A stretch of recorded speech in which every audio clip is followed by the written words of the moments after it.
नमस्कार। राज्यसभा टीवी के विशेष कार्यक्रम खास मुलाकात में आपका स्वागत है। मैं हूं मोहम्मद फातेह टीपू। कोविड 19 के खिलाफ देश की जंग लगातार जारी है। ऐसे में छत्तीसगढ़ देश के ऐसे राज्यों में शामिल है जहां पर कोरोना संक्रमण के मामले काफी कम देखने को मिले हैं। ये इसलिए संभव हो पाया है कि 15 मार्च के बाद जब पहला मामला छत्तीसगढ़ में आया तो वहां की सरकार एक्टिव मोड में आकर के धारा 144 लागू कर दिया था। उसके बाद से लगातार वहां पर टेस्टिंग जारी है और उसका नतीजा ये है कि आज तक वहां पर कुल 58 मामले सामने आए हैं, जिसमें से 26 मामले बिल्कुल ठीक हो चुके हैं, यानी 26 मरीज ठीक होकर के अपने घर में जा चुके हैं। इस बीच खास बात यह भी है कि छत्तीसगढ़ में एक भी व्यक्ति की कोरोना से डेथ नहीं हुई है। ये अपने आप में एक अहम बात है। इस पर विस्तार से चर्चा करने के लिए हमारे खास मेहमान हैं आज के इस खास कार्यक्रम में छत्तीसगढ़ के मुख्यमंत्री भूपेश बघेल। बघेल साहब, बहुत बहुत स्वागत आपका राज्यसभा टीवी में। जी नमस्कार सर, कोरोना से लड़ने के लिए छत्तीसगढ़ देश के लिए एक मॉडल बन करके आगे आ रहा है। किस तरह की रणनीति आपने अपनाई कोरोना के खिलाफ? देखिए, कुछ बातें तो आपने कह दी कि 15 मार्च के बाद से ही हमने एक्शन मोड में आ गए थे। मैं आपको बताना चाहूंगा कि 9 या 10 मार्च को होली पड़ा था। पूरे छत्तीसगढ़ में होली किसी ने नहीं मनाई, घरों में अपने मनाते रहे, लेकिन सार्वजनिक कोई कार्यक्रम आयोजित नहीं हुआ। और उसके बाद जितने भी, जैसे हमारे पास पहले ही 15 मार्च के पहले ही जितने भी शॉपिंग मॉल है, थिएटर है, स्कूल है, कॉलेज है, आंगनबाड़ी केंद्र है, सबको हमने बंद कर दिया। 15 मार्च को टेस्ट किए, 18 मार्च को पहला हमारा केस पॉजिटिव आया, तो सबको हमने पूरे प्रदेश में 144 धारा लागू कर दी। सारे सब्जी बाजार, मार्केट वगैरह सब हमने बंद कर दिया। लेकिन ये आपको पता ही है कि ये जो बीमारी है वो हमारे देश का नहीं है। ये चीन से शुरू हुआ और चीन के बाद पूरे देश दुनिया में फैला और उसके बाद हमारे देश में आया। तो ये जो बीमारी है वो हवाई जहाज के माध्यम से आया। जो हवाई यात्रा करके विदेशों से आए वही लोग लेकर आए। तो हमने सबसे पहले पूरे प्रदेश में कितने ऐसे लोग जो हैं जो 1 मार्च के बाद से विदेश यात्रा करके लौटे हैं, तो देखा लिस्ट तो 2100 की संख्या थी। 2100 लोग विदेश यात्रा करके लौटे थे। सबको हमने होम क्वारंटाइन में रख दिया और उसको फिर सैंपल लेना शुरू किया। तो उसमें जो पॉजिटिव मिले, हालांकि कोई लक्षण नहीं थे, लेकिन फिर भी पॉजिटिव मिले, उसका इलाज हमने किया। उस क्षेत्र को पूरा हमने लॉकडाउन कर दिया, उस पूरे एरिया को सील कर दिया। और ऐसे जहां जहां मिलते गए, पहले रायपुर में केस मिला, फिर बिलासपुर में मिला, फिर दुर्ग में मिला, फिर राजनांदगांव हुआ।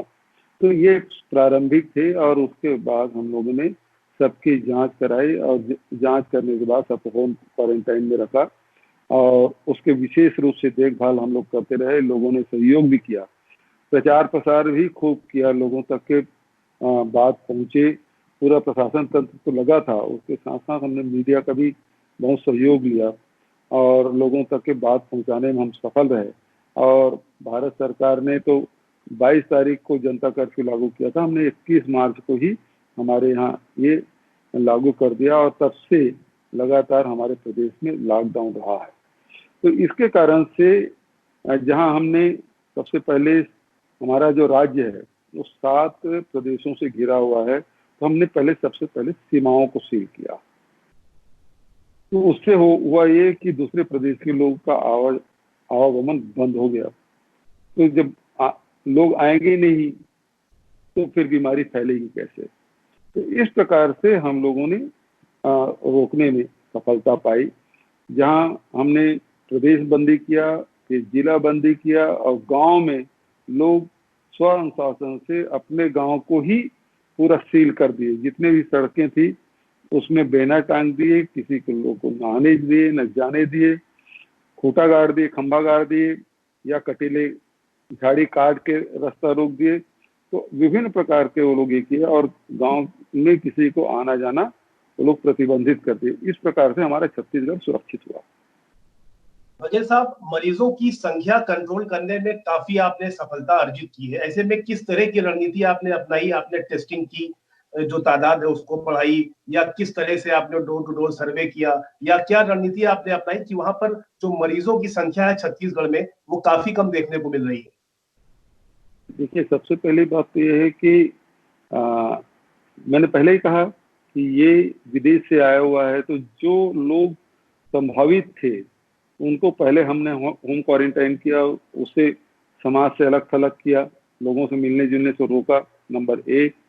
नंबर 2, ये भी हमको पता था कि किट भारत सरकार से उपलब्ध करा रही है, वो सीमित है, और भारत सरकार ने जो एडवाइजरी जारी की उसमें यही था कि जिसको पूरे लक्षण हो उसी की जांच की जाए। इसका मतलब ये है कि हमारे पास जांच हम व्यापक रूप से नहीं कर सकते थे, लेकिन जो संभावित लोग हैं उसकी जांच लगातार हम लोग करते रहे। लेकिन सबसे बड़ा बचाव का तरीका यही था कि हम लोगों से कम दूरी बना के रखें।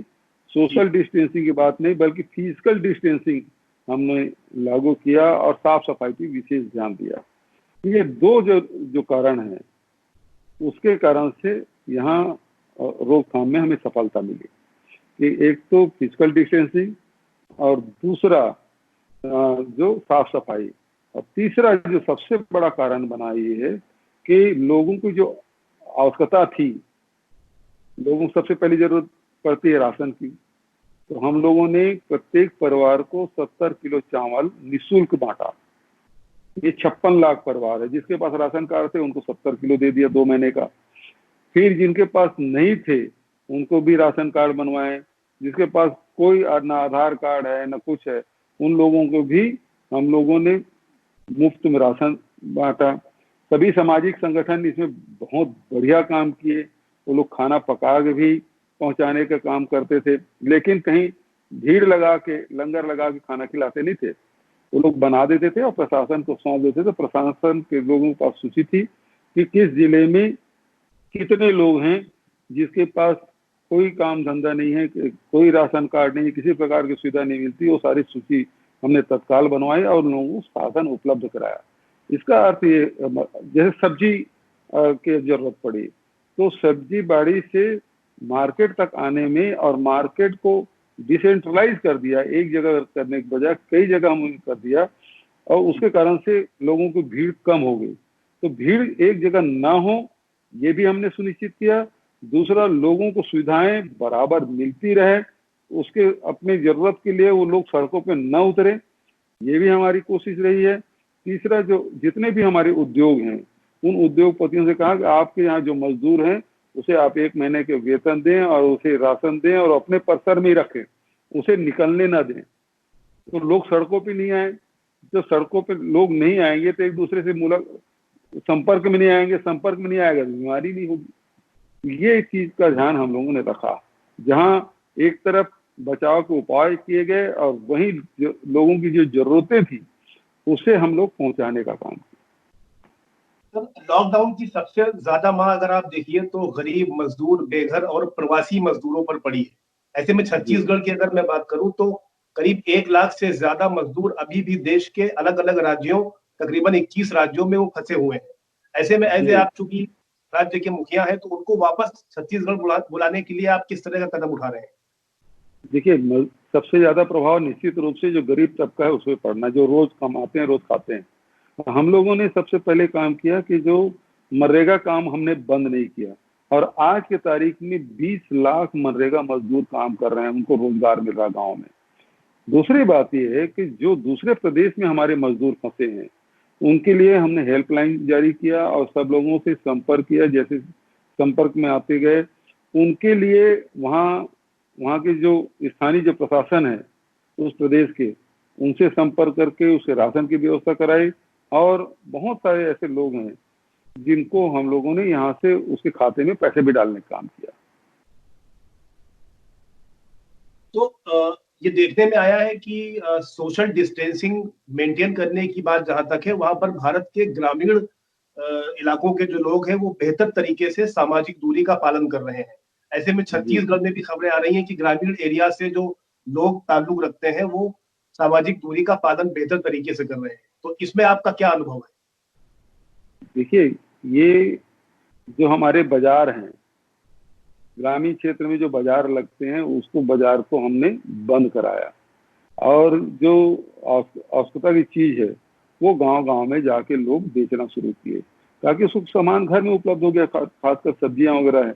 तो इस प्रकार से लोग अपने घर में ही रहे, और फिजिकल डिस्टेंसिंग का पालन लोगों ने किया है।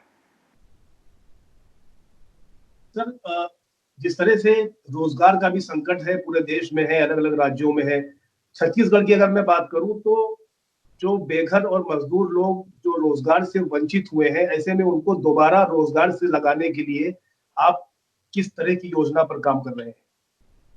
देखिए, हमारे यहाँ 44% जंगल है छत्तीसगढ़ में। तो लघु वनोपज अभी महुआ है, इमली है, तेंदुपत्ता है, ये सब व्यापक पैमाने पे निकला। अब चूंकि लॉकडाउन थे, सारी दुकानें बंद थी, व्यापारी अपना काम धाम सब समेट लिए थे, ऐसे में इसको खरीदता कौन? तो इसलिए छत्तीसगढ़ सरकार ने फैसला किया कि हम गांव में जो स्व सहायता समूह है, उसके माध्यम से हम ये लघु वनोपज है उसकी खरीदी करें। और महुआ भी खरीदी किए, इमली भी खरीदी किए, अभी तेंदुपत्ता का तोड़ाई चल रहा, संग्रहण चल रहा है, उसमें भी काम कर रहे हैं। तो इस प्रकार से लोगों को काम में लगा कर रखे, मनरेगा मजदूर वो भी काम में लगा कर रखे। हमारे जो किसान हैं उसके लिए अभी हम लोगों ने, क्योंकि खरीफ की फसल की तैयारी कर रहे हैं, तो उनको अभी से उनके खाद, बीज और नगद की आवश्यकता पड़ती है, वो सब हमने वहाँ ग्रामीण क्षेत्रों में उपलब्ध करा दिया है, ताकि किसान इसको बीज के लिए परेशान न हो, खाद के लिए परेशान न हो। वहीं अब सवाल उठता है औद्योगिक क्षेत्र में, व्यवसायिक क्षेत्र में। तो औद्योगिक क्षेत्र वो हमारे यहाँ करीब 80% जो फैक्ट्री है वो प्रारंभ कर दी गई है। बड़े फैक्ट्री तो आधे क्षमता या 1/3 क्षमता में संचालित हो रहे थे, जिसको बंद ही नहीं किया जा सकता, तो कम समय करके रख के उसको संचालित कर रहे थे। लेकिन अब धीरे धीरे वो क्षमता बढ़ाते जा रहे हैं, लोग अब उसमें लगते जा रहे हैं। व्यवसायिक के जो परिसर है उसमें निश्चित रूप से परेशानी आ रही है कि बहुत सारी दुकानें नहीं खुल पा रही है। लेकिन अभी तीसरे फेज की जो लॉकडाउन है उसमें कुछ छूट भारत सरकार ने दी है, तो उसके तहत हम लोगों ने कुछ छूट देने की शुरुआत की है। धीरे धीरे जो जनजीवन है वो पटरी में आते जा रहा है, और मैं समझता हूँ कि कुछ दिन में ये सामान्य हो जाएगा। लेकिन फिर भी बहुत सारे ऐसे व्यवसाय हैं जो छोटे छोटे, चाहे वो नाई की दुकान है, चाहे वो ठेला लगा के जो लोग चौक चौराहे में कुछ चाट बेचते थे, उन लोगों को रोजगार अभी भी बंद है। ये एक बड़ी तकलीफ वाली बात है।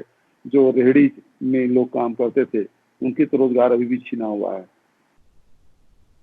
तो चूंकि लगातार दूसरा महीना है लॉकडाउन को, ऐसे में आपको लगता है कि जिस तरह से सोशल डिस्टेंसिंग का लोग पालन कर रहे हैं, और प्रधानमंत्री नरेंद्र मोदी ने भी लगातार कहा कि जान है तो जहान है, और सरकार, केंद्र सरकार का भी लगातार ध्यान अर्थव्यवस्था को दोबारा शुरू करने पर भी है, ऐसे में आपको लगता है कि जो आर्थिक गतिविधियां हैं उनको भी आने वाले समय में शुरू करना चाहिए, ताकि जो जिस तरह से छोटे मझोले उद्योग हैं और असंगठित क्षेत्र के जो करोड़ों की संख्या में लोग हैं वो भी अपने इस व्यवसाय से जुड़ सके और अपना जीविकोपार्जन कर सके। क्या राय है आपकी इस पर?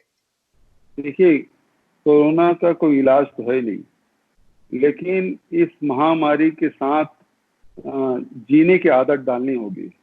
हमें फिजिकल डिस्टेंसिंग और सफाई का ध्यान रखते हुए हमको अपनी जो सामान्य जीवन है उसे जीने की आदत डालनी होगी, नए डेवलपमेंट करने होंगे, ताकि हम कितने दिन तक के लोगों को घर में बंद करके रखें, ये एक बड़ा सवाल है। तो इसके साथ हमको जीने की आदत डालनी होगी, और अपने रोजगार धंधे भी के लिए भी वक्त निकालना होगा, उसको काम करने के तरीके सीखने होंगे। भैया साहब, कोविड-19 के संकट के बाद देश दुनिया में वर्क फ्रॉम होम के कल्चर को बढ़ावा दिया गया है।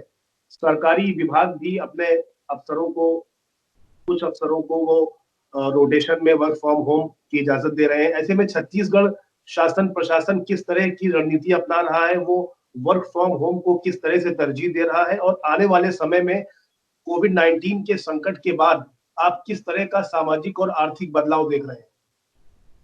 हमने सबसे पहले मंत्रालय ही बंद किया, क्योंकि सेंट्रलाइज इसी है। यदि एक आदमी भी कोरोना पॉजिटिव वहां पहुंच जाए तो फैलने में कितना देर लगता है। यदि हमारे अधिकारी कर्मचारी ही यदि इसमें प्रभावित हो जाएं तो लोगों की सेवा कैसे कर पाएंगे।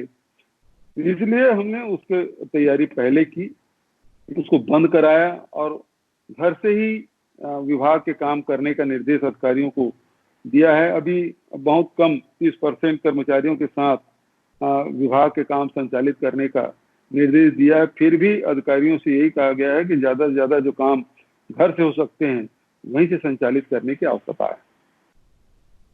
तो आपको लगता है कि जो वर्क फ्रॉम होम का कल्चर है वो आने वाले दिनों में एक जरूरी जीवन का हिस्सा बन जाएगा, क्योंकि लगातार जो जानकार अपनी राय दे रहे हैं कोविड-19 के संकट के इस दौर में, उनका मानना है कि देश और दुनिया का जो बिजनेस मॉडल है वो भी 360 डिग्री बदलने वाला है। ऐसे में आपका क्या नजरिया है? बिल्कुल सही कह रहे हैं, क्योंकि इसके साथ जब तक कि इसका वैक्सीन नहीं निकल जाएगा, जब तक कि इसका इलाज नहीं निकलेगा, तब तक के हमको उसी हिसाब से काम करना होगा, ताकि जो आप कह रहे हैं ना 360 डिग्री बदलने वाला है, मैं उससे बिल्कुल सहमत हूँ और उसी प्रकार से हम लोगों को काम करना होगा। सर, एक सवाल उठता है यहाँ पर कि जिस तरह से विशेषज्ञ भी मान रहे हैं कि अगर कोरोना पूरी तरह से खत्म भी हो जाता है आने वाले 2-4 महीने में, 3 महीने में, ऐसी उम्मीद भी की जा रही है, उसके बाद भी जो सोशल डिस्टेंसिंग और सामाजिक दूरी की अगर मैं बात करूं तो वो 2021, 22 या 23 तक जारी रह सकता है।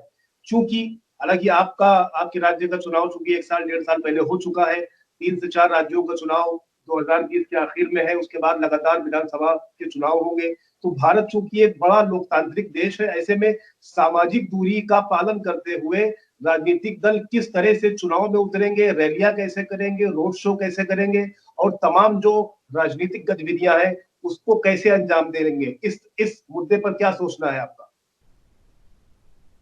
देखिए, लोकतंत्र है तो चुनाव होंगे ही, लेकिन अब इसको प्रचार करने के तरीके को राजनीतिक दल को भी बदलना होगा, जिससे आप अपनी जो बात कहते हैं लोगों तक पहुंच जाए। उस टेक्नोलॉजी का आपको उपयोग करना होगा और ये जो फिजिकल डिस्टेंसिंग है, सोशल डिस्टेंसिंग है, उसका पालन तो करना ही होगा। तो इसमें अब नए तरीके इजाद होंगे। आप पहले भी देखे होंगे किस प्रकार से टीएन सेशन के समय बहुत सारी चीजों में परिवर्तन हुआ था। तो उसी प्रकार से ये जो दौर है इसमें भी परिवर्तन होने की पूरी संभावना है और राजनीतिक दल इसमें विचार करेंगे और नए तरीके इजाद करेंगे। सर, ऐसे में एक खतरा ये भी माना जा रहा है कि आमतौर पे जो तमाम राजनीतिक पार्टियां अपने कैडर को मजबूत करने के लिए जमीनी नेताओं को तवज्जो देती थी और उनको कॉन्फिडेंस देती थी, तो वो पदयात्रा करते थे, डोर टू डोर कॉन्टैक्ट करते थे। ऐसे में चूंकि जब सोशल डिस्टेंसिंग का दौर आया तो जाहिर सी बात है कि जो जमीनी नेता है उनकी कमी होगी और उनके सामने एक बड़ी राजनीतिक चुनौती भी होगी।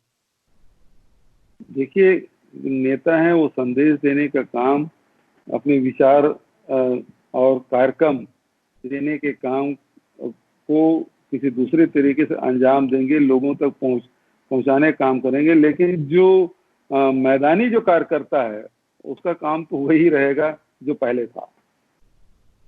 अजय साहब, आने वाले दिनों में छत्तीसगढ़ में किस तरह के औद्योगिक निवेश की आप उम्मीद कर रहे हैं, और साथ ही साथ केंद्र सरकार से आप इस दिशा में क्या उम्मीद कर रहे हैं? देखिए, सबसे पहली बात यह, कोविड-19 के बाद लोगों की जो डिमांड है वो परिवर्तन होगा। लोगों की आवश्यकताएं बदलेगी और आवश्यकता के हिसाब से लोग उसकी डिमांड होगी, तो उसके हिसाब से निर्माण भी होगा। तो ये नए सिरे से ही सब कुछ होने वाला है।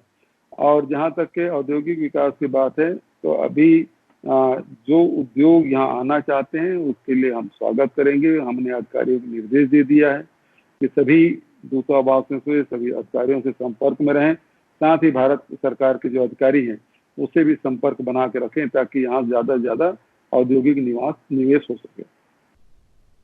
बघेल साहब, आपने कोरोना के खिलाफ जंग भी बेहतर तरीके से लड़ी, और साथ में जो एक रिपोर्ट के हवाले से मैं बात करूं तो रोजगार का जो दर है वो देश में छत्तीसगढ़ में दूसरे स्थान पर है, करीब 3.5% उसकी दर है एक रिपोर्ट के मुताबिक। तो ऐसे आपने दोनों चीजों को किस तरह से मेंटेन किया? मैंने शुरू से कहा कि जैसे हम लॉकडाउन किए तो उसके साथ साथ की चीजों की आवश्यकता होगी, उसकी तैयारी भी की। और साथ ही साथ तीसरी तैयारी ये था कि रोजगार छीने जाएंगे तो ज्यादा से ज्यादा लोगों को कैसे इंगेज किया जा सके, इस दिशा में हम लोगों ने प्रयास किया। कि मैंने उदाहरण के तौर पे चाहे वो मनरेगा की बात कही, चाहे किसानों की योजना की बात कही, किसानों के लिए अभी राज्य किसान न्याय योजना के माध्यम से भी उनको मदद करेंगे। लघु वनोपज खरीदने की बात है, और लॉकडाउन के बाद भी बहुत सारी दुकानें हमारी खुली रही, चाहे राशन दुकान हो, दवाई दुकान हो, पेट्रोल पंप है, गैस एजेंसी है, सब्जी मार्केट है, वो सारी चीज खुली रही। तो उससे लोगों को लगातार काम भी मिलते रहे और लोगों को आवश्यकता की पूर्ति भी होती रही। तो बघेल साहब, मेरा आखिरी सवाल ये है कि कोविड-19 के इस जंग के खिलाफ केंद्र सरकार से आपको किस तरह का सहयोग मिल रहा है? चाहे मैं टेस्टिंग किट की बात करूं या पीपीई किट की बात करूं या तमाम जो मेडिकल उपकरण हो उसकी बात करूं, तो इस दिशा में आपको केंद्र सरकार से किस तरह का और सहयोग मिल रहा है? देखिए, यदि व्यापक पैमाने पे हर व्यक्ति टेस्ट करना है तो वो किट तो है नहीं, लेकिन जितने मरीज हैं उसके हिसाब से किट उपलब्ध है हमारे पास। अब जो आवश्यकता है वो आर्थिक पैकेज की आवश्यकता है कि अर्थव्यवस्था के यदि पटरी में लाना है तो भारत सरकार से पैकेज की आवश्यकता है। उसके लिए मैंने प्रधानमंत्री को पत्र भी लिखा है कि 30,000 करोड़ के पैकेज छत्तीसगढ़ को मिले, ताकि जो औद्योगिक, व्यवसायिक और आर्थिक रूप से जो नुकसान हुआ है उसकी भरपाई की जा सके और फिर अर्थव्यवस्था पूरी पटरी पे चल सके। बघेल साहब, बहुत बहुत शुक्रिया आपका राज्यसभा टीवी के लिए, आपने वक्त निकाला, आपने कीमती समय दिया, इसके लिए आपका धन्यवाद। हम उम्मीद करते हैं कि छत्तीसगढ़ के साथ पूरे देश में कोरोना की जो जंग है इसमें तमाम लोगों की जीत हासिल हो और छत्तीसगढ़ भी देश के विकास की रफ्तार में अपना बहुमूल्य योगदान दे सके। बहुत बहुत शुक्रिया आपका बघेल साहब। जी नमस्कार, धन्यवाद।